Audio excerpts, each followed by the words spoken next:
14-ാം വയസ്സിൽ IPL-ൽ വരവറിയിക്കുകയും വെടിക്കെട്ട് പ്രകടനം കാഴ്ചവെക്കുകയും ചെയ്യുന്ന രാജസ്ഥാൻ താരം വൈഭവ് സൂര്യവംശിക്ക് മുന്നറിയിപ്പുമായി വീരേന്ദർ സേവാഗ്.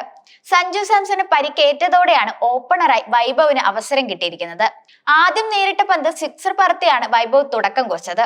എന്നാൽ RCBക്കെതിരെ വലിയ മികവ് കാട്ടാൻ താരത്തിന് കഴിഞ്ഞില്ല. 1-ാം വിക്കറ്റിൽ 52 റൺസ് കൂട്ടുകെട്ട് സൃഷ്ടിച്ച വൈഭവ് 12 പന്തിൽ 2 സിക്സർ അടക്കം 16 റൺസാണ് നേടിയത്. ഭുവനേശ്വർ കുമാറിനെ സിക്സർ പറത്തെ തൊട്ടടുത്ത പന്തിൽ ക്ലീൻ ബൗൾഡാക്കി. ഇതോടെയാണ് സേവാഗ് മുന്നറിയിപ്പുമായി എത്തിയത്.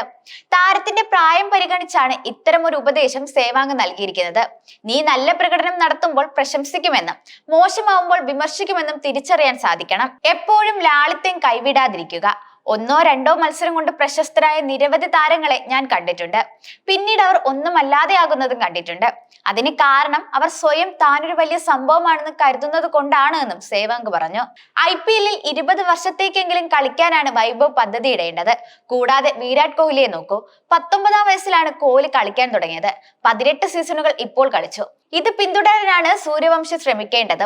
എന്നാൽ ഇത്തവണത്തെ സീസണിൽ ആഹ്ലാദം കണ്ടെത്തുകയും ഞാൻ കോടിപതിയായെന്ന് കരുതുകയും ആദ്യ പന്തിൽ തന്നെ സിക്സർ നേടിയെന്നുമെല്ലാം ചിന്തിച്ചാൽ ചിലപ്പോൾ അടുത്ത വർഷം അവനെ കണ്ടെന്ന് വരില്ലെന്നുമാണ് സേവാഗ് പറയുന്നത്.